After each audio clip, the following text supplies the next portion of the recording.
자, 로마서 13장 1절에서 7절 말씀 함께 교독할 수 있도록 하겠습니다. 각 사람은 위에 있는 권세들에게 복종하라. 권세는 하나님으로부터 나지 않음이 없나니 모든 권세는 다 하나님께서 정하신 바라. 그러므로 권세를 거스르는 자는 하나님의 명을 거스름이니 거스르는 자들은 심판을 자취하리라. 다스리는 자들은 선한 일에 대하여 두려움이 되지 않고 악한 일에 대하여 되나니 네가 권세를 두려워하지 아니하려느냐. 선을 행하라. 그리하면 그에게 칭찬을 받으리라. 그는 하나님의 사역자가 되어 내게 선을 베푸는 자니라. 그러나 내가 악을 행하거든 두려워 말하라. 그가 공연히 칼을 가지지 아니하였으니 곧 하나님의 사역자가 되어 악을 행하는 자에게 진노하심을 따라 보응하는 자니라. 그러므로 복종하지 아니할 수 없으니 진노 때문에 할 것이 아니라 양심을 따라 할 것이라. 너희가 조세를 바치는 것도 이로 말미암이라. 그들이 하나님의 일꾼이 되어 바로 이 일에 항상 힘쓰느니라.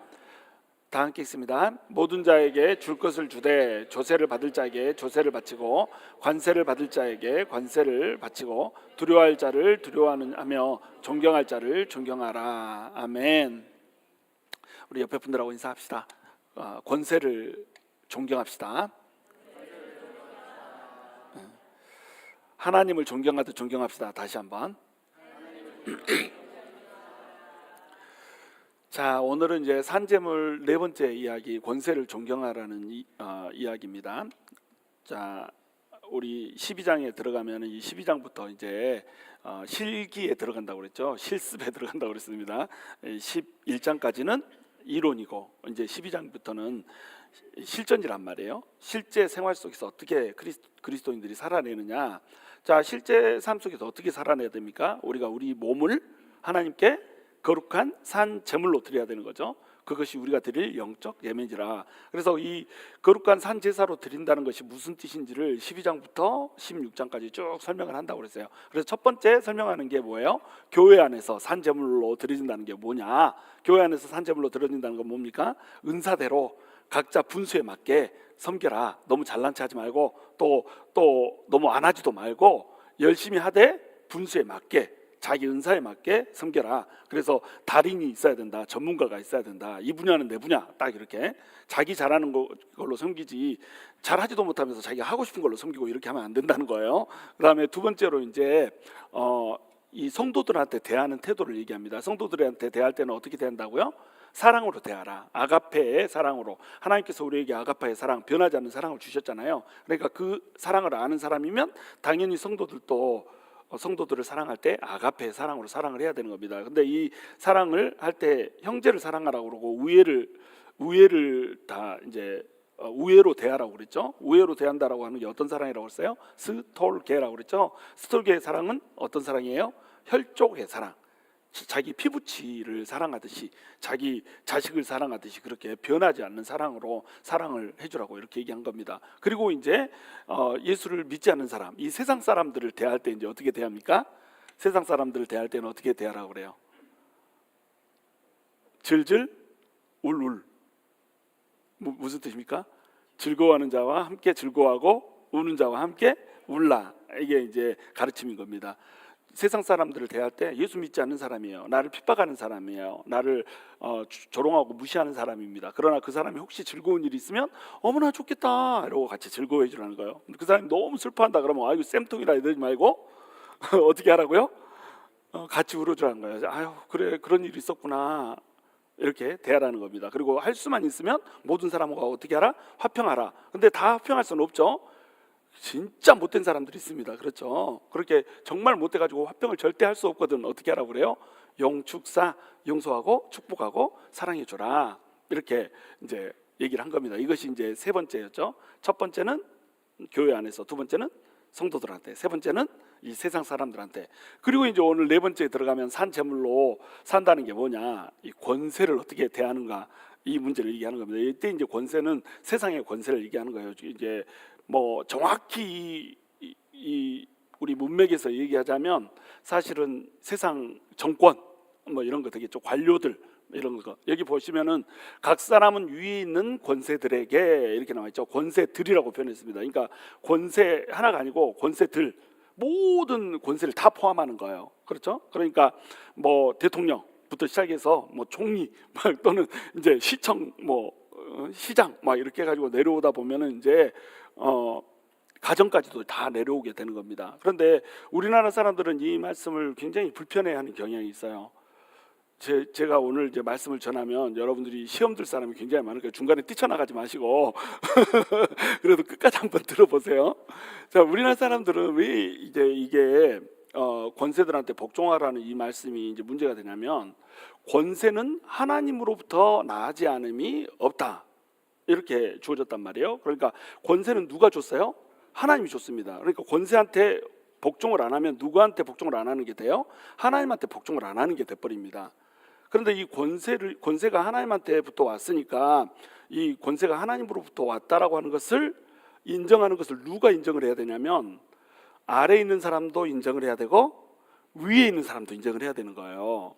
무슨 얘기인지 이해가 되시죠? 예를 들어서 너희는 부모를 공경하라 이렇게 이 권세에 대해서 얘기한단 말이에요. 부모의 권세를 자녀가 공경을 해야 되는 겁니다. 존중을 해야 되는 거예요. 왜냐하면 부모라고 하는 권세를 누가 주셨어요? 하나님이 주셨다는 겁니다. 그러니까 자녀들아 부모를 공경하라 이렇게 얘기했잖아요. 근데 부모들한테는 뭐라고 얘기했어요? 부모들아 자녀를 노엽게 하지 말라 이렇게 얘기했단 말이에요. 아비들아죠, 물론. 아비들아 자녀를 노엽게 하지 말라 이렇게 얘기했단 말이에요. 그러니까 자녀들한테 누구도 다 잘해야 되는 거예요? 부모도 잘해야 되는 겁니다. 왜냐하면 이 권세가 누구한테서부터 왔어요? 하나님으로부터 왔단 말이에요. 그럼 하나님으로부터 권세가 왔다는 건 내가 잘났다는 거예요? 못났다는 거예요? 나는 잘나지 않았어. 나는 못났어. 그런데 하나님이 그냥 권세를 줘버린 겁니다. 그러니까 이 권세는 언제든지 뺏어갈 수 있어요? 없어요? 뺏어갈 수 있다는 거예요. 아버지의 권세를 뺏어갈 수는 없어. 죽어버리면 이제 없어지는 겁니다. 그러니까 대통령이 됐다 그러면 대통령의 권세는 대통령에서 떨어지면 이제 그만두고, 왕의 권세를 줬다 그러면 왕위가 찬탈되면 이제 부여이기 때문에 이 사람이 영원히 갖는 것이 아니라 어떻게 해요? 일시적으로 부여된 시점만큼 자기가 갖는 겁니다. 그러니까 이 권세를 가진 사람은 첫 번째로 이제 권세 갖는 사람에 대해서 얘기합니다. 권세를 갖는 사람은 어떤 생각을 가져야 되겠어요? 이 권세가 하나님으로부터 왔으니까 이것은 내 권세가 아니다 이렇게 생각을 해야 되는 겁니다. 이걸 이제 뭐라고 얘기하냐면 권위의식이라고 그래요. 권위의식과 권위주의가 다릅니다. 근데 우리는 이제 권위의식이 있다 이러면 부정적인 의미로 쓰잖아요. 그래서 이제 권위의식이라는 얘기를 우리 기독교식 용어로 바꾸면 어떻게 되냐면 청지기의식이라고 하는 거예요. 너한테 권위를 내가 줬고 이 권위를 가지고 하나님의 일을 하도록 맡겨놨다는 겁니다. 근데 이 권위의식이라고 하는 거 다시 얘기해서 청지기의식, 우리식으로 얘기하면 청지기의식이라고 하는 것을 줬으면은 이 청지기의식을 받은 동안 나는 어떻게 해야 되는 거예요? 하나님께서 나한테 맡겨주신 것이다 생각하고 이 권세를 내 마음대로 누리는 것이 아니라 이것을 하나님의 뜻에 맞게 운용을 해야 된다라고 하는 거예요. 이제 예를 들면 여러분 역사 속에서 이 세상을 다 통틀어서 가장 완벽한 왕이 한 명 있습니다. 누굴까요? 예수님 빼고. 예수님은 하나님이니까 예수님 빼고 누구? 다윗. 다 아시네요. 다윗이 성군이었잖아요. 다윗이 왜 성군이 됐습니까? 왜 하나님 마음에 합한 왕이 됐어요? 다윗은 자기 자신을 왕이라고 부른 적이 없어요. 하나님 앞에서 뭐라고 부르죠? 종이. 항상 다윗은 하나님 앞에서 종이 이렇게 부릅니다. 그러니까 진짜 왕은 누구라는 거예요? 하나님이라는 거예요. 그리고 나는 뭐예요? 대리 통치자라는 겁니다. 그러니까 하나님께서 나에게 권위를 부여했다라고 하는 거, 이것이 그 머릿속에 명확했던 거예요. 자, 그래서 다윗 때에 하나님이 어마어마한 힘을 줬잖아요. 다윗 때에 다윗의 군대가 몇 명이었습니까? 다윗의 군대가 130만 명이었어요. 여러분, 근데 다윗이 BC 몇 년에 살았어요? BC 1000년에 살았습니다.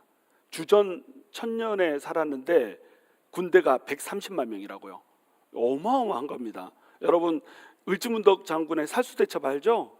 살수대첩이 몇 년에 일어났습니까? 612년에 일어났잖아요. 이 정도는 조금 외워주고 있으면 좋아요. 살수대첩 BC 612년이 아니라 AD 612년입니다. 그리고 양만춘 장군 645년이잖아요. AD. 그러니까 AD 612년, AD 645년 막 이때에 그들이 이제 그때 당시에 굉장히 강한 나라가 어떤 나라가 있어요? 대적했던 나라가 당나라, 그렇죠? 당나라 군대하고 붙어서 싸우잖아요. 612전에 살수대첩에 쳐들어온 당나라 군대 수가 몇 명인지 아세요? 30만 명입니다. 30만 명. 30만 뭐 5천 명인가 막 이랬는데 2,300명 빼놓고 다 죽었다고 그래요. 그러니까 2,700명인가 빼놓고 다 죽었다고 그러니까 거의 전멸하다시피 했죠. 근데 중국 그 인해 전술을 쓴다고 그 큰 땅덩어리 그 수많은 인구를 가진 나라에서 한 나라를 잡아먹으려고 몰고 온 군대 수가 몇 명이라고요? 30만 명이라고요. 근데 그때가 몇 년이라고요? AD 600년이니까요. 인구가 한참 늘어났을 때예요. BC 1000년에 130만 군대를 가지고 있다 이러면 거의 제국입니다. 제국. 군대 수로 하면 그러니까 다윗한테 하나님이 만약에 제국을 이루게 해주겠다 이렇게 맘만 먹으면요 제국을 이룰 수 있는 군대 수를 가졌었어요. 그때 당시에 제국들이 30만 명이 있으면 아시아 이쪽 지방에서는 막 다 점령했거든요. 그렇게 어마어마한 이 강한 군대를 가지고 있었는데 다윗은 자기한테 딱 허락된 데까지만 침투를 했습니다. 암몬을 허락하면 암몬 침투하고 또 이 블레셋을 허락하면 블레셋을 침노하고 항상 하나님한테 물으면서 하나님 내가 치러 올라가니까 가지마 하면 안 가고 가 하면 가고 이렇게 했던 거예요. 그 정신으로 세상 사람들을 다 대했을 뿐만 아니라 그 정신으로 누구를 대했어요? 백성들을 대했어요. 이것이 권세를 가진 자가 해야 되는 의식이라고 하는 겁니다. 하나님께서는 이 모든 세상을 다스리죠. 그러니까 1차적으로 권세는 누구한테 있어요? 하나님한테 있습니다. 근데 이 권세를 가지고 하나님이 이 세상을 통치할 때 우리 하나님은 눈에 보이지 않잖아요. 눈에 보이지 않는 하나님이시니까 이 세상을 하나님이 통치할 때는 항상 누구를 세워요? 눈에 보이는 사람을 세우는 겁니다. 이걸 이제 대리왕이라고 그러죠. 이것을 이제 권위는 그러니까 누구한테 있어요? 1차적인 권위는 하나님한테 있는 겁니다. 그런데 하나님께서 사람을 권위로 세워놓고 일을 하기 때문에 이 하나님 밑에 반드시 뭐가 있게 돼요? 위임 권위라고 하는 게 있게 돼요. 이걸 이제 우리가 위임 권위자 이렇게 부르는 겁니다. 권위를 의탁을 했다는 거예요. 너한테 맡겼다는 겁니다. 그러니까 네가 이 권위를 가지고 이제 내 대신 통치를 하면서 살아라 이렇게. 그래서 한 나라에 권위를 주면 이 사람이 왕이 되는 거고, 한 교회에 권위를 주면 이 사람이 목사가 되는 거고 또는 장로가 되는 거고, 또 한 가정에 권위를 주면 이 사람이 아버지가 되는 거고, 남편이 이제 이 권위를 가진 권위자란 말이에요. 머리로 세웠으니까 남편은. 그 다음에 또 무슨 한 시에 권위를 세웠으면 이 시장이 되는 거고, 모든 이 사람들을 다 통틀어서 뭐라고 부른다는 거예요? 권세라고 부르는 겁니다. 이 권세들에 순종하란 말이 그 말이에요. 이 사람들한테 복종하라는 겁니다. 순종을 넘어서서 어떻게 하라고요? 복종하라고 이렇게 얘기합니다. 그리고 이제 제일 나중에 7절에 가시면은 존경할 자를 어떻게 하라? 존경하라 이렇게 나와요. 그러면 이제 여기서 질문이 생기는 겁니다. 부모가 존경할 만하지가 않아. 어떻게 해야 되나요? 그래서 우리나라 같은 경우에는 이 권위자들이, 권세를 잡은 자들이 권세를 하나님의 뜻대로 행해요, 안 행해요? 안 행하죠. 우리나라 같은 경우는 유교 사상이 들어왔잖아요. 유교 사상 속에서는 어떻게 합니까? 권세 잡은 자가 자기 마음대로 해버립니다. 그러니까 막 아버지가 막 아들들 막 패버리고 아내도 막 때려버리고 막 이렇게 하잖아요. 그러면은 이제 권세에 대한 알러지 반응이 일어나는 거예요. 우리나라 사람들은 그래서 권세에 대해서 굉장히 알러지 반응을 일으킵니다. 그래서 우리 부모님들을 뭐라고 부르죠? 아버지를 이게 사람들이 이제 불량 청소년들이 껌 딱딱 씹으면서 우리 아버지 이렇게 안 부르고 뭐라고 불러요? 우리 꼰대가 이렇게 부르잖아요. 그렇게 부르는 사람 안 보셨어요? 내 친구들 중에 또 이제 우리 꼰대가 막 이렇게 하면서 이렇게 침 덮고 이빨 사이로 이렇게 뱉잖아요. 이렇게 우리 꼰대가 막 이렇게 하면서, 자 그렇게 우리 꼰대가 이렇게 부르면 다른 애들도 어떻게 불러요? 우리 꼰대는 막 이렇게 불러요. 왜냐하면 그것이 야무지고 똑똑한 걸로 생각을 해요. 그리고 또 담임 선생님을 뭐라고 부릅니까? 우리 담탱이 이렇게 부르잖아요. 이름을 그냥 부르기도 하고 또 담탱이라고 부르기도 하고, 좀 이제 뭐 볼딱지를 막 자주 깨문다거나 그러면 미친 개라고도 부르기도 하고, 하여튼 막 별명으로 다 부르잖아요. 저 뭐예요? 권위에 대해서 도전을 하는 겁니다. 권위를 인정을 하지 않아요. 그러니까 어떤 사람이 잘못하면 그 권위가 잘못하고 있는 것만을 지적해야 되는데 어떻게 해버려요? 권위 자체를 부인을 해버린 겁니다. 그러니까 뭐 남편에 대해서는 또 뭐라고 부르죠? 그 인간 또는 그 화상 이렇게 부르잖아요. 그래가지고 남편하고 통화하면 뭐라고요? 화상 통화가 되잖아요. 지금 남편은 화상이라고 부르니까 지금 화상하고 통화했다 이거지. 화상 통화를 하고 뭐 이렇게 한단 말이에요. 자, 이게 모든 권위가 어때요? 다 부정돼 버린단 말이에요. 우리나라에서는.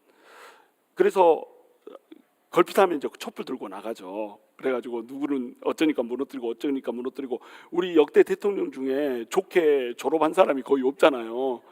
그렇죠. 그게 우리나라의 민주주의 의식이 발달해서라기보다는 권위에 대한 이런 그 한이 맺혀져 있는 겁니다. 권위로, 잘못된 권위로 찍어 누른 거예요. 그러니까 높이 있는 사람들이 어떻게 해버렸어요? 권위주의를 내세워버렸단 말이에요. 자, 남편들한테 뭐라고 얘기하죠? 아내들한테 뭐라고 얘기합니까? 먼저 남편들을 어떻게 해라? 남편들에게 죽게 하듯 복종해라 이렇게 나오잖아요. 그렇죠? 근데 남편들 이 말씀 막 외우고 다닙니다. 죽게 하라. 근데 남편들한테 주는 말씀은 안 외워.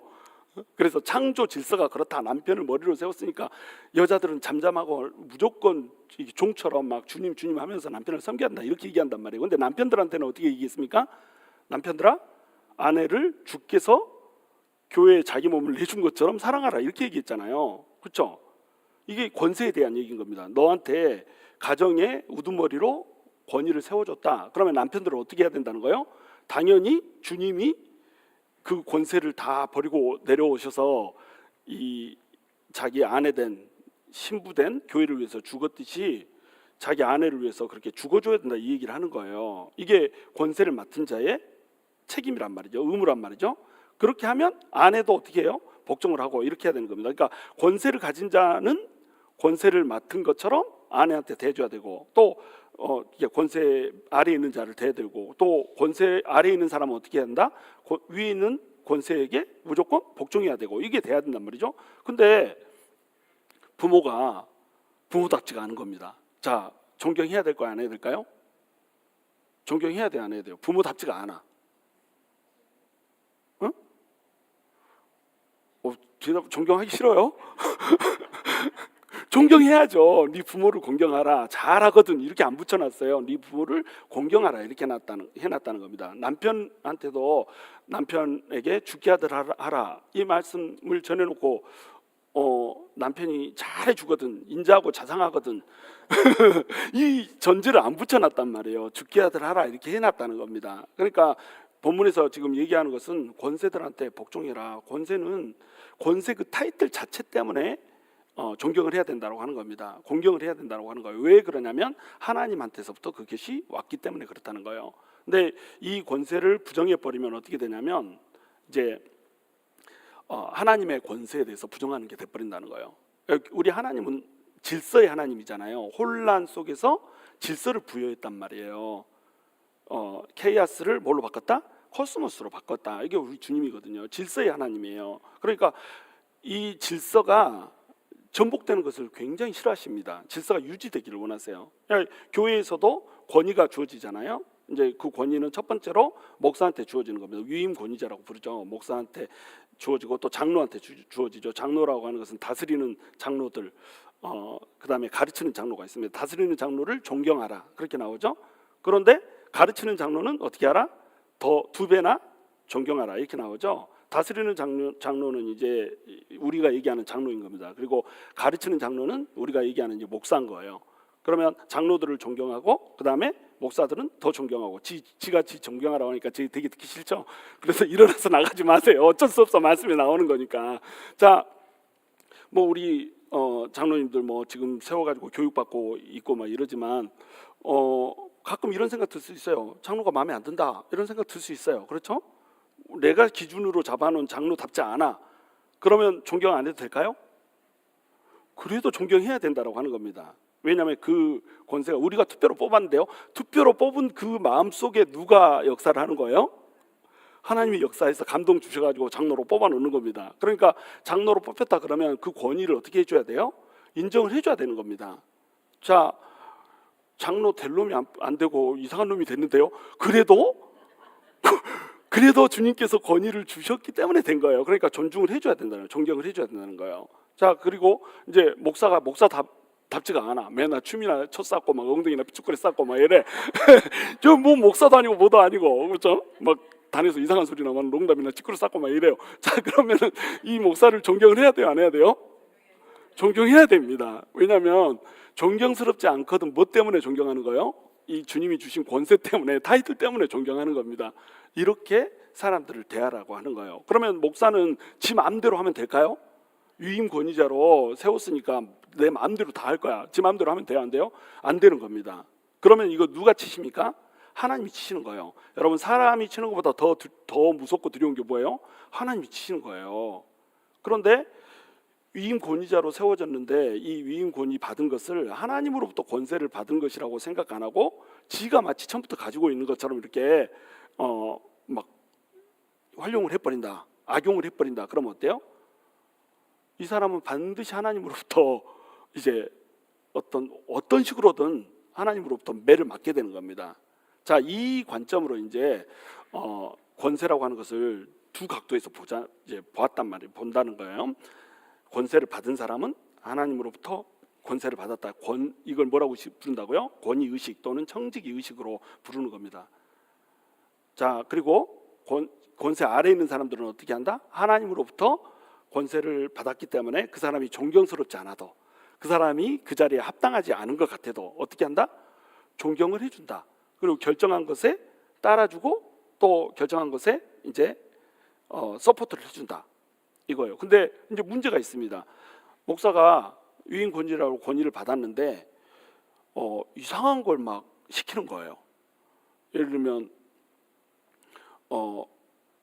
자기한테 막 못되게 하는 사람 가가지고 그 먹물을 뽑아보라고 막 이렇게 얘기해요. 자, 이거 따라야 됩니까? 안 따라야 됩니까? 안 따라야 되는 거죠. 그렇죠? 네 원수를 사랑하라 이렇게 성경에 나와 있는데 가가지고 그냥 똥침을 한 대 놔불고 와라 막 이렇게 하면 여러분 이거 따라야 돼요, 안 따라야 돼요? 이건 안 따라야 되는 거예요.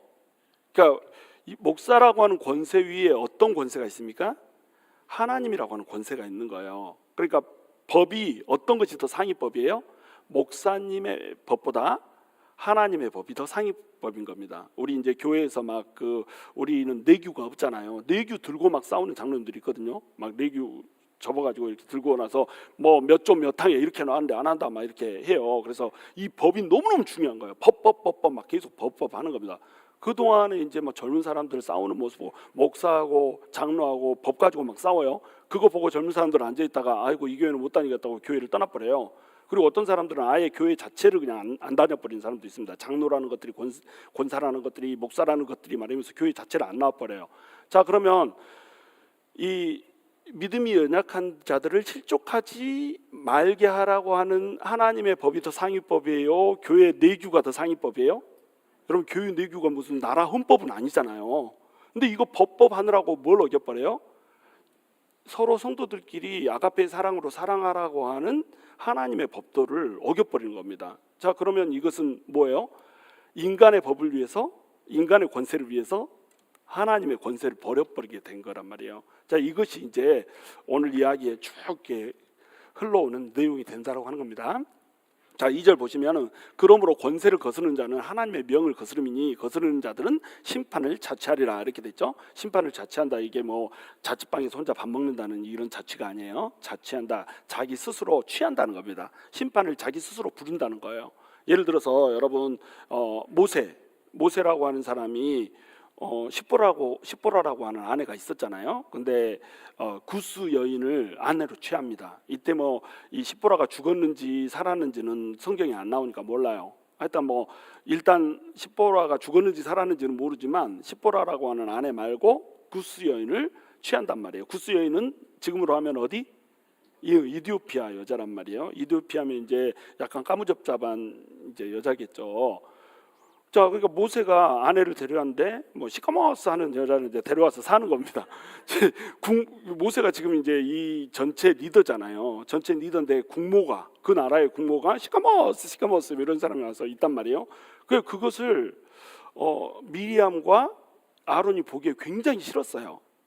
자, 어떻게 순수한 유대 민족, 이스라엘 민족, 히브리 민족을 이루어야 되는 사람이 이방 민족하고 결혼할 수 있느냐 이렇게 얘기한단 말이에요. 근데 율법에서는 사실은 가나안 족속들과 통혼하지 말라고 그랬지 이방 족속들과 통혼하지 말라는 얘기는 안 했거든요. 갈렙도 엄밀히 따지면 에돔 족속이었잖아요. 그렇죠? 그러니까 이방 족속하고 결혼을 한 것이 그렇게 큰 죄는 아니었습니다. 그런데 이 모세를 쳐다보는 아론과 미리암의 입장에서는 이게 굉장히 큰 실수로 보이는 거예요. 그러니까 미리암이 어떻게 합니까? 이제 어떻게 이방 여인하고 결혼할 수 있습니까? 이렇게 얘기했으면 괜찮은데 어떻게 얘기해요? 하나님이 너한테만 얘기하는 줄 아냐? 나한테도 얘기해. 막 이렇게 하면서 모세의 권위에 도전을 해버립니다. 권세에 도전을 해버려요. 그러니까 또 아론이 어떻게 해요?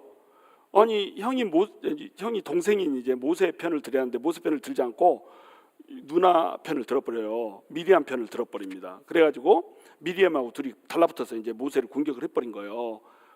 너만 하나님하고 대화하냐? 그러면서 하나님께서 특별하게 부여하신 위임 권위에 도전을 해버립니다. 그래가지고 미리암이 어떻게 되죠? 문둥병에 걸려버려요. 자기 누나가 문둥병에 걸려버린 거잖아요. 아무리 도전했다고 해도. 그러니까 누나가 문둥병에 걸려가지고 막 하얗게 되고 이제 곧 팔 떨어져 나가고 코 떨어 나가고 막 이렇게 되면 어떻게 되겠어요? 너무너무 슬프겠잖아요. 그래서 모세가 이제 하나님한테 기도를 합니다. 하나님 이 미리암을 고쳐주세요. 우리 누나지 않습니까? 그러니까 하나님 뭐라고 그래요? 그 부분 안 읽어보셨어요? 하나님이 자기 아버지한테 침을 뱉은다고 할지라도 일주일을 밖에서 있어야 되는데 야야 너 나한테 기도하지 말아라. 일주일은 밖에 있다가 들어와야 되지 않겠냐 그래가지고 일주일 동안 집 밖에다가 문둥병 걸린 채로 내놨다가 다시 들어오게 이렇게 만드십니다. 이게 뭐 때문에 그래요? 위임 권위에 도전을 했기 때문에 그렇습니다. 위임 권위에 도전했으니까 어떻게 돼버렸어요? 문둥병이 생겨버렸다니까요. 그러니까 하나님께서는 질서를 도전하는 것을 굉장히 싫어해요. 그러니까 예를 들어서 우리 교회로 하면 교회에 목사한테 위임 권위를 줬는데 목사 모르게 막 일이 돌아가고 있는 일이 있다거나 또는 목사가 하라고 했는데 그 반대로 막 지 마음대로 하거나 말이 이렇게 되면 이건 뭐예요? 위임 권위에 도전한 게 돼버리는 겁니다. 뭐 장로들하고 이제 목사하고 뭐 당회를 구성한다 할지라도 당회에서 결정했는데 당회에서 결정한 것하고 전혀 반대대로 나는 내 마음대로 할까요? 해버리고 이렇게 되면 어떻게 되는 거예요? 이게 위임 권위에 도전하게 돼버리는 거예요. 그럼 이것은 누구에 대한 도전이라는 거예요?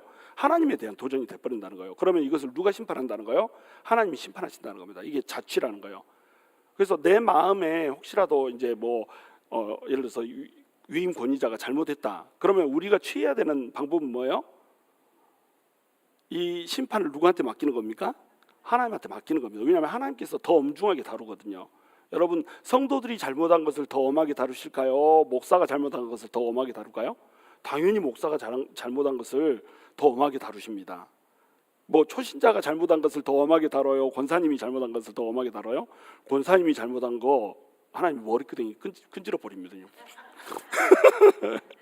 더 엄하게 다루세요. 하나님이. 그러니까 성숙도가 깊어질수록 타이틀이 높아질수록 직분이 높아질수록 어떻게 한다? 하나님께서는 더 엄하게 다룬다는 거예요. 거기에다가 맡겨두는 거예요. 근데 이것을 거기에다 맡겨두지 않고 내가 내 힘으로 하면 이게 어떤 게 돼버리는 거예요? 하나님의 이 엄위하신 심판, 하나님께서 통치하신다라고 하는 것에 대한 불신의 증거가 돼버리는 겁니다. 그러니까 이제 하나님이 이것을 이제 심판하게 돼서 심판을 자취하는 게 되는 거예요. 자기가 스스로 취하는 게 돼버린다라고 하는 겁니다. 남편이 잘못하고 있어요.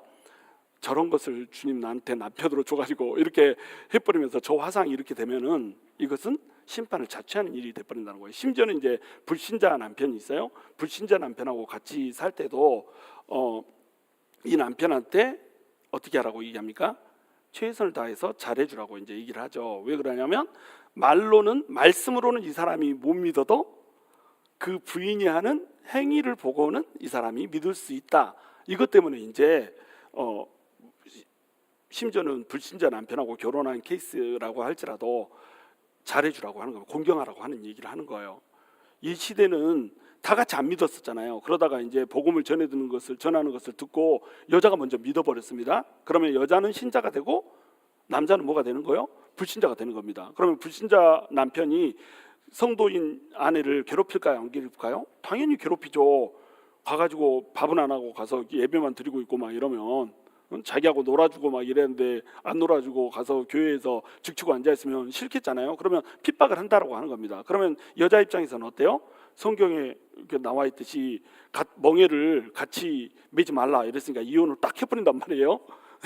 이혼을 딱 해버리고 싶죠. 근데 이렇게 하라고 해요, 안 해요? 이렇게 하라고 하지 않아요. 불신자하고 만약에 결혼했어요, 또는 불신자끼리 결혼했는데 한 사람이 믿는 사람이 돼버렸어요. 이럴 때 자, 너네는 마음대로 이혼해라 이렇게 해요, 안 해요? 안 합니다. 갈라서지 말라고 그래요. 불신자 남편이 나는 헤어지기 싫고 당신하고 같이 계속 살고 싶습니다. 그러면 어떻게 하라고 그래요? 계속 같이 살으라고 그래요. 어떻게 하면서? 공경하면서, 믿지도 않는 남편을 공경하면서 계속 살으라고 합니다. 왜냐하면 이것을 통해서 불신자 남편이 하나님께로 돌아올 수 있기 때문에. 그렇죠? 하나님의 나라 관점에서, 하나님의 권세 관점에서 이제 보는 거예요. 그런데 만약에 이 불신자 남편이 헤어지자고 한다, 우리 이혼하자 이렇게 말한다, 그러면 이혼해도 돼요, 안 돼요? 이혼해도 된다는 겁니다. 왜냐하면 하나님의 나라의 일이 더 중요하기 때문에 그래요. 어떤 것이 더 우선순위 있는가, 이제 이것을 얘기하는 거예요. 자, 그 다음에 3절 보시면 다스리는 자들은 선한 일에 대하여 두려움이 되지 않고 악한 일에 대하여 되나니 내가 권세를 두려워하지 아니하려느냐, 선을 행하라 그리하면 그에게 칭찬을 받으리라, 이렇게 돼 있죠.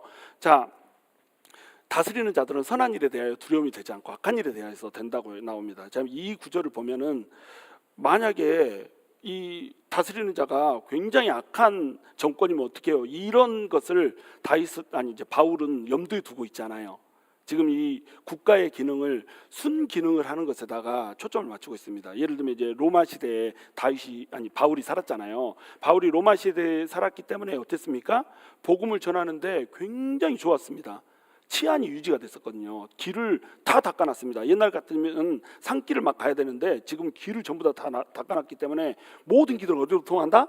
로마로 통한다. 그 길을 누가 닦아놨어요? 로마 당국이 닦아놓은 겁니다. 그래서 그 로마 당국이 닦아놓은 길을 타고 쭉 복음을 전하러 가면은 도적대들, 산적대들이 나타나서 막 목숨을 위협하고 이럴 수 있잖아요. 근데 로마에서는 팍스 로마나 해가지고 그 힘 가지고 그냥 산적대, 도적대 막 이런 거 다 없애버리고 치안을 너무너무 잘해놨어요. 그러니까 이때 복음을 전하러 돌아다니면서 날강도한테 갑자기 맞아서 죽고 막 이런 일들을 피할 수가 있었던 겁니다. 그러니까 복음을 전하는데 로마 당국의 존재는 어땠어요? 굉장히 도움이 됐죠. 그렇죠? 그런 관점에서 지금 이 로마를 바울은 보고 있는 거예요. 자기 유대인들한테 마저 죽으려고 할 때 누가 구해주죠? 천부장이 구해주잖아요. 그래가지고 자기를 풀어주려고 하는데 나 저기 황제한테 갈 거야. 복음 전하려고 자기가 황제한테 갔지만 사실은 천부장은 풀어주고 싶었습니다. 그렇죠? 루시아라고 하는 사람, 이 사람이 풀어주고 싶었어요. 자, 그러니까 이 사람은 철저히 로마의 덕을 보고 있어요. 로마 시민권자니까 더더욱 덕을 많이 받죠. 그런 관점에서 보는 거예요. 선한 일에 대하여 두려움이 되지 않고 악한 일에 대하여 된다는 거예요. 악한 짓을 했으면 두려움이 되죠. 예를 들어서 자, 음주 측정을 하고 있습니다. 내가 술을 안 마셨어요. 그러면 뭐 겨울에 너무너무 춥고 막 입에서 입김이 나가는데도 술을 안 마시는데 임시 측정하고 있으면 그렇게 굳이 안 해도 되는데 요만큼만 창문을 내려도 되는데 술 안 마신 사람은 어때요? 하고 내려가지고 끝까지 내리잖아요. 그리고 불어봐 그러면 이렇게 불어도 되는데 술 안 마신 사람은 어떻게 부릅니까? 이렇게 불잖아요. 왜 그래요? 당당하거든. 근데 뭐 술을 마셨습니다. 그럼 어때요? 그 가던 길을 돌이켜서 돌아가지고 핑 유턴해서 가고 막 이렇게 하잖아요. 그리고 이제 혹시라도 그게 안 되면 어때요? 문 요만큼 내리고 불라고 그러면 이렇게 불잖아요. 왜 그래요? 악한 일을 행했으니까. 그러니까 선한 일에 대해서는 두려움이 되지 않습니다. 내가 뭔가 잘못했으면, 법에 저촉되는 일을 했으면 그때는 이제 이게 두려움이 되는 거예요. 내가 권세를 두려워하지 않으려냐. 그러니까 어떻게 해라? 선을 행하라. 그러면 여기서 선을 행한다는 것은 어떻게 산다는 걸 얘기할까요? 여기서 선을 행한다는 말은 그리스도인답게 사는데 그리스도인의 이 삶의 태도를 어디에다가 적용해라? 세상에다 적용하면서 세상법에서도 그리스도인의 삶을 살듯이 이렇게 살라는 거예요. 그러니까 지금 12장에서부터 16장까지 나오는 그 삶의 태도를 교회에서만 대하는 것이 아니라 어디에서도, 세상 가운데서도 이렇게 살라라고 하는 얘기를 하고 있는 겁니다. 자, 산 제물로 드려지는 삶을 어디에서 살아라? 세상에서도 살아라. 세상 속에서 세상 사람들한테 인정받고 존경받는 사람이 되라는 거예요. 이때 당시에는 예수를 믿는 순간에 천국 시민권자가 됐다 이렇게 얘기하니까 로마 시민권자가 아니고 나는 천국 시민권자다 이렇게 생각하는 사람들이 꽤 있었어요. 나는 천국 시민권자이기 때문에 하나님의 법을 적용해서 사는 사람이고 하나님이 내 왕이지 로마 황제가 내 왕이 아니야 이렇게 하면서 로마의 법에 따르지 않았어요. 그래서 로마의 법에 따르지 않고 이렇게 대적하는 그런 삶을 어떻게 생각해요? 믿음이 굉장히 좋은 삶으로 착각하면서 사는 사람들이 있었다는 겁니다. 그리고 이제 나중에 이제 관세, 조세, 세금 얘기가 나오는데 세금을 안 내는 사람들이 그리스도인들 중에 있었을까요? 없었을까요? 있었던 거예요. 그러니까 세금을 내라고 얘기하는 거예요. 왜냐하면 내가 하나님의 나라 사람인데 하나님한테 헌금을 해야지 왜 세상 왕한테 헌금을 해? 막 이런 식으로 생각을 하는 거예요. 그러니까 세금 안 내고 어떻게 하든지 탈세하려고 막 이렇게 생각을 하더라는 거예요. 근데 바울이 얘기하는 건 뭐냐면 권위가 하나님한테 있는데 그 권위를 가지고 이 세상에서 우리가 아직 하늘나라에 간 거 아니잖냐, 이 땅에서 살고 있지 않냐. 이 땅에서 살 때는 하나님이 눈에 보이지 않는 하나님의 통치로 통치를 하는 게 아니라 눈에 보이는 사람들한테 위임 권위를 주고 위임 권위자들을 통해서 일하는 거야. 그러니까 이 세상의 왕들한테도 너희가 하나님한테 충성하듯이 충성을 해야 되고 이 하나님의 법에 너희가 순종하듯이 이 세상의 법에도 너희가 순종하면서 살아야 돼. 이 얘기를 지금 해주고 있는 거라고 하는 겁니다. 자, 그래서 선을 행하라 할 때 이 선은 12장에서부터 16장까지 나오는 그 모든 선한 행위들, 산 제물로 드려지는 거, 이것을 그대로 실천하고 살으라는 거예요. 그리하면 그에게 어떻게 한다? 칭찬을 받으리라 이렇게 돼 있죠. 여러분, 우리가 세상 속에서 그리스도인이 정말로 선을 해가면서 살잖아요. 그러면 칭찬을 누가 해주시죠? 하나님이 1차적으로 해주세요. 근데 하나님의 칭찬은 우리한테 들려요, 안 들려요? 안 들려요. 눈에 보이지 않아요. 하나님이 갑자기 나타나가지고 잘했다, 오늘도 네가 음주운전을 안 했구나, 막 이렇게 하세요, 안 하세요? 그런 거 들어보신 분? 직통 계시 들어보신 분? 그런 거 안 하십니다. 그런데 누구를 통해서 칭찬합니까? 세상 권세를 통해서 칭찬을 하세요. 예를 들면 다니엘. 자, 다니엘이 이렇게 그 느부갓네살 왕 밑에서 살았잖아요. 느부갓네살이 꿈을 꿨을 때 이 꿈을 해석을 해주잖아요. 그렇죠? 이 꿈을 해석해주고 다니엘은 이 느부갓네살이 통치를 하는데 뭐 예를 들어서 신상에 절하지 말아라 막 이렇게 얘기했을 때 신상에 절하지 말라고 하는 그 법을 지켰어요, 안 지켰어요? 그 법은 안 지켰습니다. 그런데 다니엘의 세 친구가 신상에 절을 안 했다가 풀무불에 들어갔다가 나오죠. 풀무불에 들어갔다 나오는, 그러니까 하나님의 법에 저촉되는 거, 이것에 대해서는 거부를 했지만 하나님이 살려줘 버리죠. 풀무불에서 갔다 나올 때 살려줘 버리죠. 살려주고 나서는 살려준 채로 이제 벼슬을 갖고 살잖아요. 꿈을 해석해주고 나서 벼슬을 갖고 살고 또 풀무불에 나갔다가 들어와서 또 벼슬을 갖고 살고 이렇게 산다고 하는 겁니다. 이렇게 살 때만큼은 어떻게 살아요? 느부갓네살 왕한테 철저하게 순종하면서 삽니다. 왕이시여 막 이러면서 자기 왕으로 떠받들고 모시고 살아요. 나는 하나님을 모시는 사람으로서 당신을 왕으로 모시지 않겠습니다. 이렇게 하지 않아요. 그리고 절하지 않을 때도 느부갓네살한테 이 망할 놈이 마귀 같은 놈 막 이렇게 하면서 대적하고 이렇게 하지 않습니다. 저놈을 다리몽둥이를 똑 분질러 주시고 그냥 저 신상들을 우르르 꽝꽝 번개쳐서 다 죽게 해주세요 이렇게 기도하지 않아요. 그냥 하나님한테 말없이 기도합니다. 그리고 핍박이 임하면 핍박을 받아요. 그리고 모든 것을 누구한테 맡겨요? 하나님한테 맡겨요. 이 삶의 태도가 다윗의 삶에서 계속 이어진 겁니다. 그러니까 왕들은 계속 바뀌는데 다윗의 지위는 바뀌어요, 안 바뀌어요? 다윗의 지위는 안 바뀌어요. 계속 다니엘은 계속 총리라고 하는 그 직책을 받아가지고 쭉, 심지어는 누구까지? 다리오 왕이, 메대의 왕인 다리오가 통치를 하는 이때까지 바벨론 나라가 망했어도 이게 은퇴했다가도 불림을 받아가지고 총리로 그렇게 사는 겁니다. 다니엘이 사자굴에 던져졌을 때도 다리오가 잘못 도장 찍어가지고 던져졌잖아요. 근데 다리오가 어떻게 합니까? 살려주려고 다니엘을 사자굴에서 어떻게 하든지 안 집어넣으려고 애를 쓰잖아요. 그리고 또 사자굴에 있는 다니엘이 죽었을까봐 막 아침에 일어나자마자 달려가가지고 너네 하나님이 너 살려줬냐 막 이러면서 다니엘을 너무너무 사랑해줘요. 그죠? 누가 칭찬해 준 겁니까? 다니엘을? 다리오 왕이 칭찬해 줬다니까요. 느부갓네살 왕이 칭찬해 줬다니까요. 하나님께서는 이렇게 일하신다고 하는 겁니다. 우리가 정말로 이 상전을 대할 때 상전을 대하는 것을 어떻게 한다? 죽게 하듯 하라. 상전을 대할 때 상전을 대하면서 죽게 하듯 대하면은 이 상전이 나를 어떻게 한다는 거예요? 칭찬한다는 겁니다. 그래서 이 상전을 통해서 복을 준다고 하는 거예요. 다니엘은 자기가 이 세상에서 복 받고 싶은 생각 없었어요. 다니엘이 원하는 건 뭐였습니까? 출세가 아니었어요. 하나님 앞에 성결하게 사는 거였습니다. 포로로 잡혀갔으니까 이제 나라는 망했어요. 나라가 망했으니까 이 땅에 이제 잡혀왔을 때 이 느부갓네살이 어떤 정책을 폈어요? 인재 등용 정책을 폈잖아요. 그래서 누구든지 인재라고 하면 민족을 떠나서 뭐 혈통을 떠나서 전부 다 사용하고 높은 벼슬자리를 주는 그런 일을 했습니다. 그러면 다니엘은 이거 이용해 가지고 나 열심히 공부하세, 안돼 열심히 공부하세, 청바지 입지 말고 공부하세 막 이렇게 하겠어요, 안 하겠어요? 이렇게 할 수도 있었어요, 충분히. 근데 이렇게 하지 않고 하나님 앞에 이 마르두크한테 바쳐진 음식 먹지 않고 고기 먹지 않고 나는 풀만 먹고 살겠습니다. 이렇게 해가지고 풀만 먹고 이렇게 살잖아요. 그렇죠? 삶의 태도가 이 사람은 출세가 목적이 아니었음에도 불구하고 계속 하나님한테 성실하게 대할 뿐만 아니라 느부갓네살 왕이나 관료들한테도 성실하게 대하잖아요. 이 꿈을 느부갓네살이 꿈을 꿨을 때 이 꿈을 해석 못하면 전부 다 죽인다고 그랬잖아요. 이때 다니엘이 나서가지고 내가 꿈 해석하겠습니다. 이렇게 자기가 꿈을 해석하는 자리로 나서잖아요. 이렇게 나선 이유가 뭐였어요? 다 죽인다니까. 박수들, 술사들 다 죽인다니까. 이 사람들 살려야 되잖아요. 그러니까 자기 위에 있는 사람들, 자기 동료들 대하는 태도가 어땠어요? 다니엘은 성실함으로 대했다는 겁니다. 하나님 대하듯이 모든 사람들을 대했단 말이에요. 그러니까 어떻게 됩니까?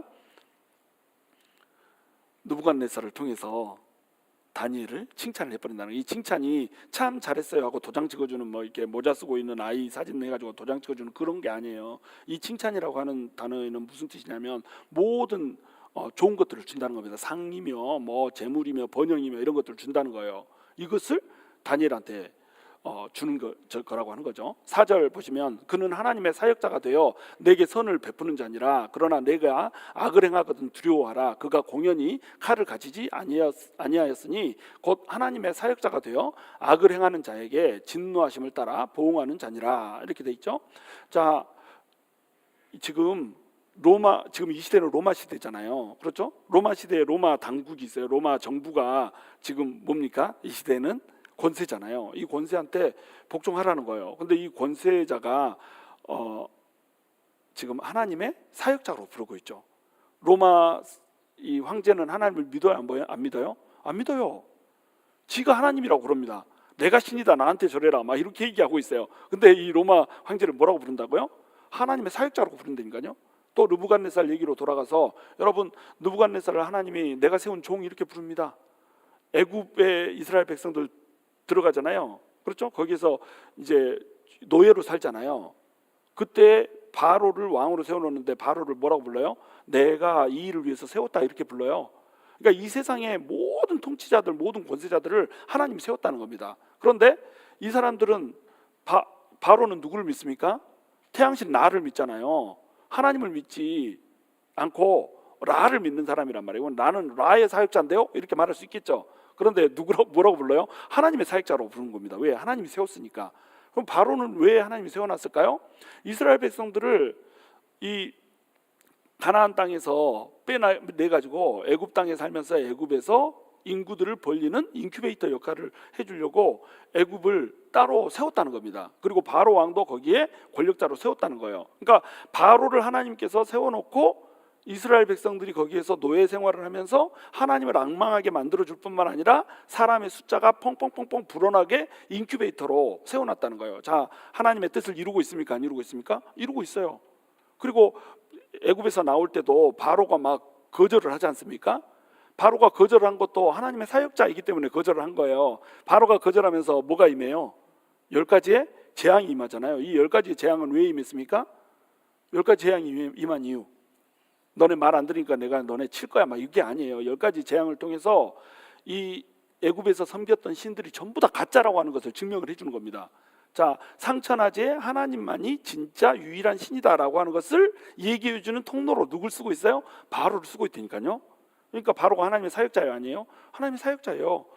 또 아수르는 하나님의 사역자일 거 아닐까요? 하나님의 사역자예요. 하나님께서 쓰신 매로 사용됐습니다.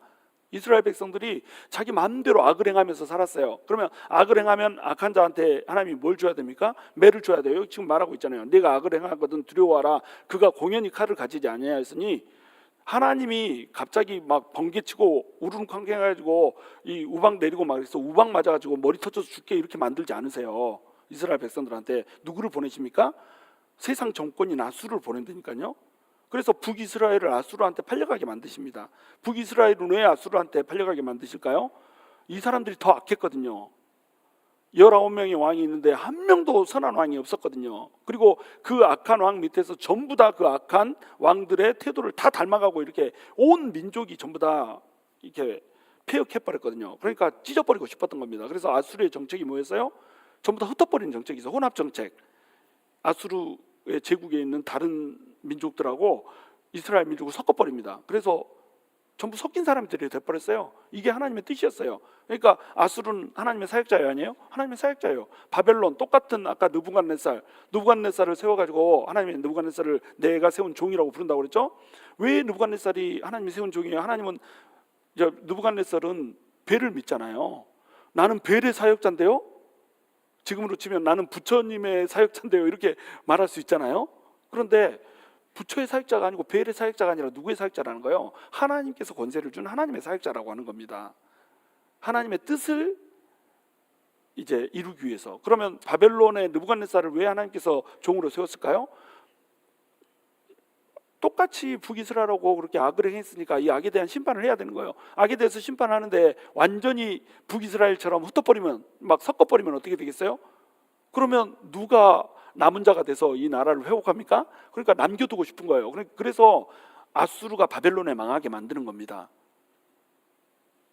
권세를 줬지만 권세가 오래 가요, 안 가요? 안 가요. 진짜 권세는 누구예요? 하나님이에요. 그래서 바벨론이 아수르를 집어삼키게 이렇게 만들어요. 그럼 바벨론이 하는 역할은 남유다를 치는 역할을 하는 거예요. 남유다를 치면서 동시에 뭐라는 거예요? 남유다의 남은 자를 데려다가 거기서 보존을 시키는 겁니다. 보존의 역할을 하는 거예요. 그러니까 바벨론이 아수르를 먹었다니까요. 느부갓네살도 뭐예요? 종이에요. 근데 이제 하나님께서 약속하신 대로 70년 후에 돌아가야 되는 겁니다. 이스라엘로 그 남은 자가 다시 돌아가서 하나님의 나라를 다시 세워야 되는 거예요. 그러면 또 누구를 세워야 돼요? 바벨론의 왕은 돌려보낼 생각이 없어요. 인재 등용해서 그 나라에서 벼슬을 하면서 그 나라를 살찌게 하는 그런 사람으로 쓰고 싶어요. 그런데 바벨론의 그 정책을 깨트리고 이제 고토로 돌아가게 하는 정책을 누가 씁니까? 고레스가 하는 거예요. 그래서 페르시아가 바벨론을 집어삼키는 겁니다. 고레스에 대해서도 뭐라고 불러요? 하나님이 내가 기름 부어서 세운 나의 종이다 이렇게 불러요. 고레스는 하나님 믿지 않았습니다. 그런데 하나님께서 세운 하나님의 종이라고 불러요. 그래가지고 그 종을 통해서 하나님의 사역자를 통해서 하나님이 어떻게 하세요? 이스라엘 백성들을 돌아가게 만들어 버리잖아요. 그리고 나서 고레스의 그 페르시아도 끝까지 가지 않아요. 누구한테 망합니까? 헬라 제국한테 망하잖아요. 헬라 제국한테 망해야 됐던 이유가 뭘까요? 헬라어가 이 세상에서 가장 아름다운 정교한 언어였다니까요.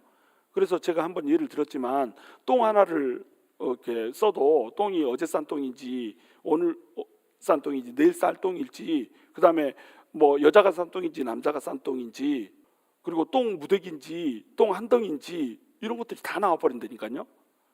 그러니까 그 어마어마한 이 정교함을 가진 헬라어 가지고 복음을 전해야 되는 겁니다. 그래서 이 헬라어가 그 당시에 만국의 공용어가 되게 하는 거예요. 헬라가 없었으면 복음을 전할 수가 없습니다. 나라가 언어가 다른데 어떻게 복음을 전할 수 있어요? 그래서 알렉산더를 세운 거예요. 알렉산더의 스승이 누구라고요? 아리스토텔레스. 알렉산더를 가르치면서 어떻게 했어요? 너네는 이 헬라 문명으로 모든 세계를 구원해라, 이 가르침을 준 거예요. 그러니까 알렉산더는 제국을 이루면서 자기가 가는 곳마다 전부 헬라어를 사용하게 만들었던 거예요. 그래서 헬라어가 만국의 공통어가 돼버렸습니다.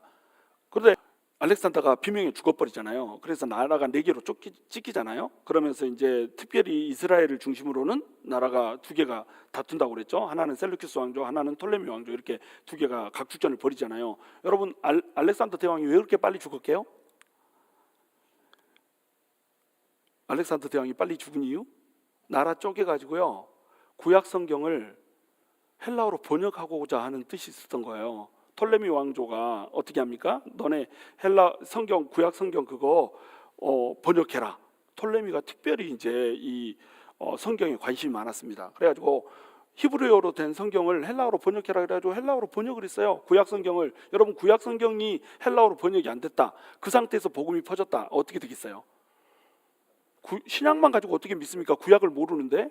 그러니까 그 당시에 이 70인역 성경, 헬라어로 번역된 구약 성경을 그들은 이미 다 읽고 있었어요. 하나님을 경외하는 사람들, 갓피어라라고 부르죠. 그 사람들이 이방인들이지만 헬라어로 번역된 성경을 전부 다 읽고 있었다니까요. 그 상태에서 사도 바울이 복음을 전하러 다니는 겁니다. 복음을 전하러 다닐 때 주로 사도 바울이 공략했던 복음의 포인트가 어디 있어요? 복음 그 사역지의 포인트가 어디였어요? 회당이었잖아요. 그렇죠? 회당에서 구약에서 말씀된 그 그리스도가 바로 예수님이다라고 하는 것을 선포를 했단 말이에요. 그럼 구약을 모르면 예수님에 대해서 얘기할 때 알아먹겠어요? 못 알아먹겠어요? 절대 못 알아먹는 겁니다.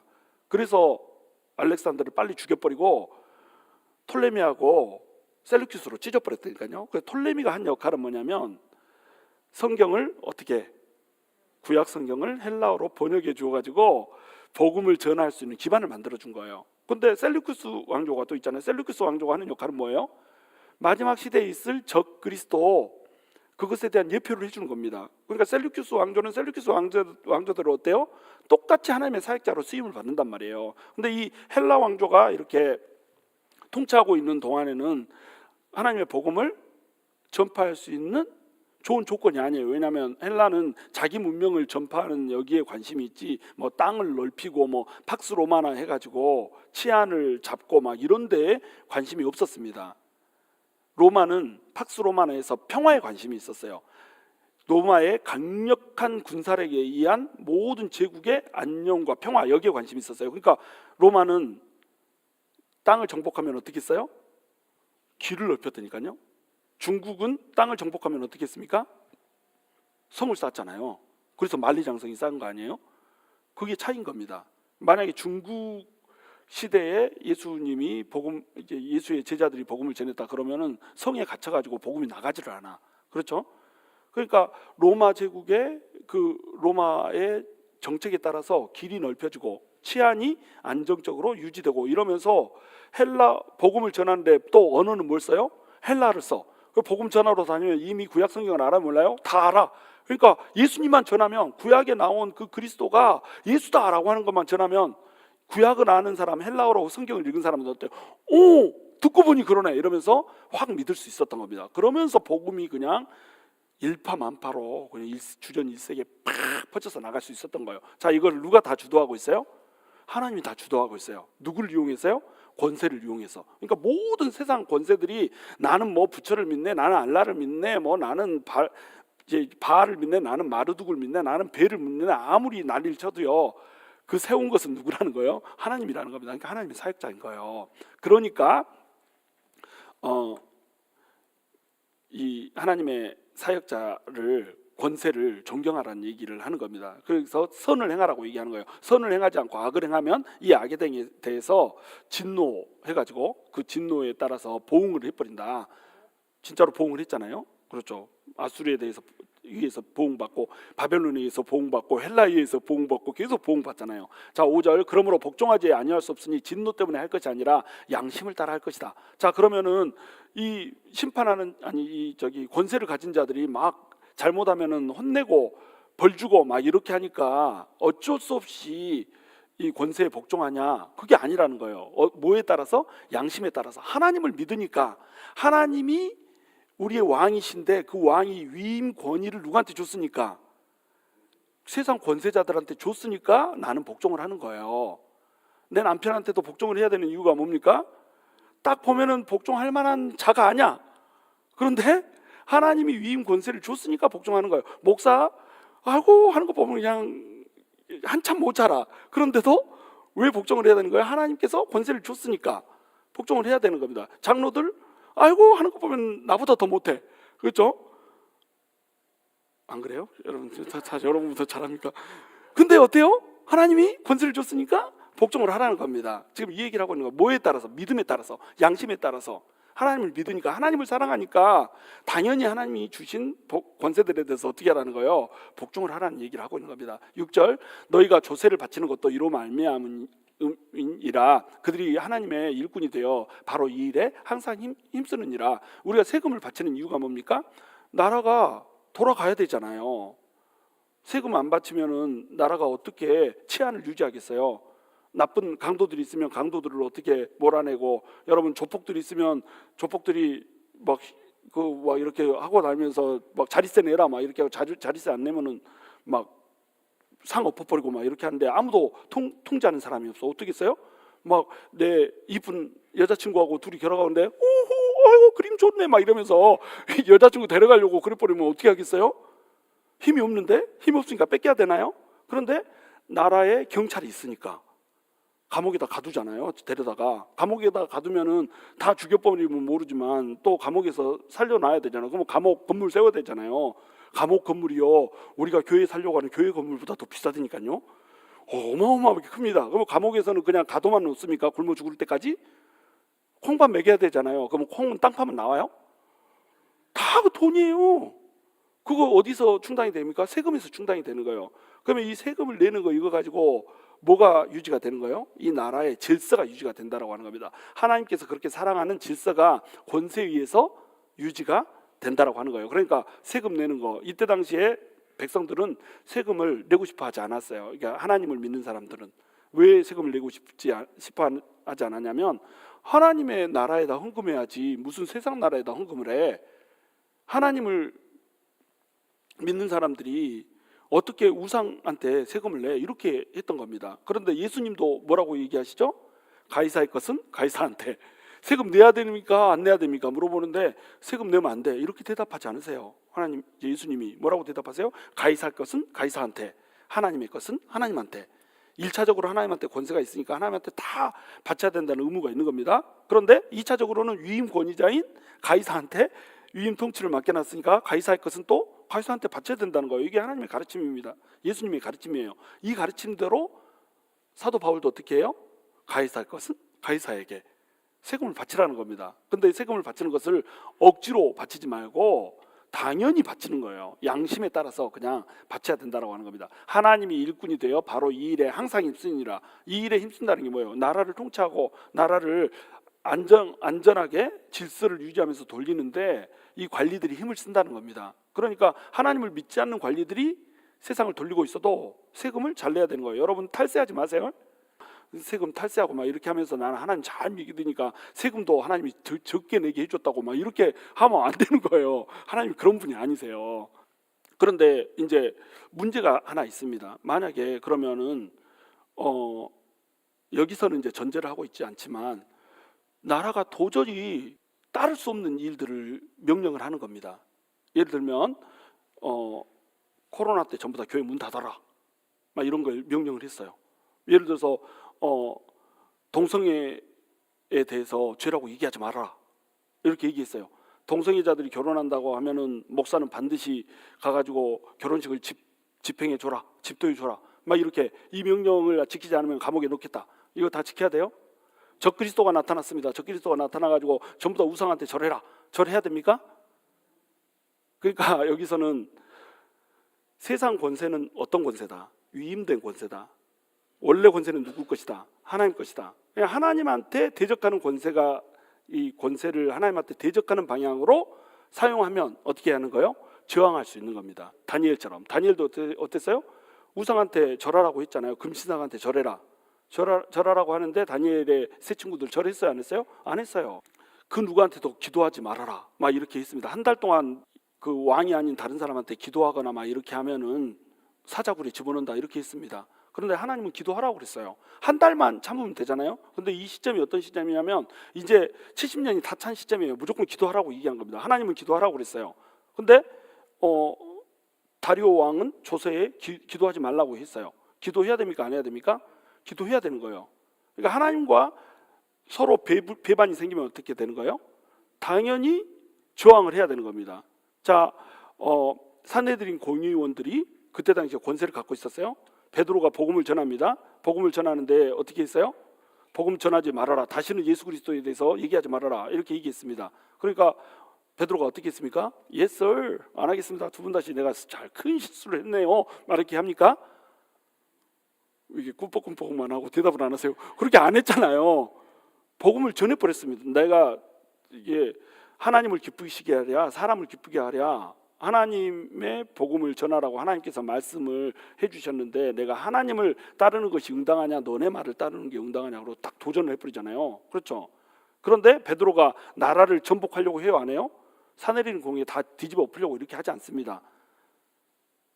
공회의원들이 매를 때려가지고 감옥에다 넣어버리잖아요. 감옥에 넣어버리면 감옥에 들어가는 거예요. 그러니까 원칙이 있습니다. 원칙이 뭐냐면 나라를 전복하는 그런 시도를 하는 것이 아니고 잘못한 것에 대해서만 저항하는 거예요. 그러면 뭐가 임해요? 핍박이 임하는 겁니다.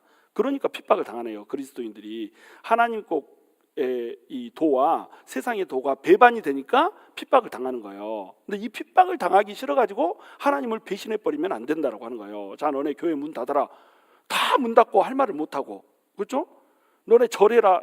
이 하나님 아닌 것에 절해라. 다 말 못하고 절하고 이래 버리면 안 된다는 거죠. 우리는 정확히 하나님의 것에 대적하는 것에 대해서는 어떻게 한다? 저항해야 된다는 거예요. 저항하다가 핍박이 임하면 어떻게 해요? 핍박을 받아야 되는 겁니다. 때리면 맞고 피나면 닦고 이렇게 해야 된다는 거예요. 그런데 이렇게 하니까 어떻게 했어요? 자, 베드로가 감옥에 들어가 있습니다. 어떻게 했습니까? 하나님이 착고를 풀어주고 감옥문을 열고 나와버리잖아요. 그렇죠? 하나님이 알아서 해결한다는 거예요. 우리가 하나님한테 성실하잖아요. 그러면 하나님이 알아서 한다. 아수르 어떻게 됐습니까? 바벨론한테 망하죠. 바벨론 어떻게 됐습니까? 바벨론 페르시아한테 망하죠. 페르시아 어떻게 됐어요? 헬라한테 망하죠. 헬라 어떻게 됩니까? 로마한테 망하죠. 로마 어떻게 됩니까?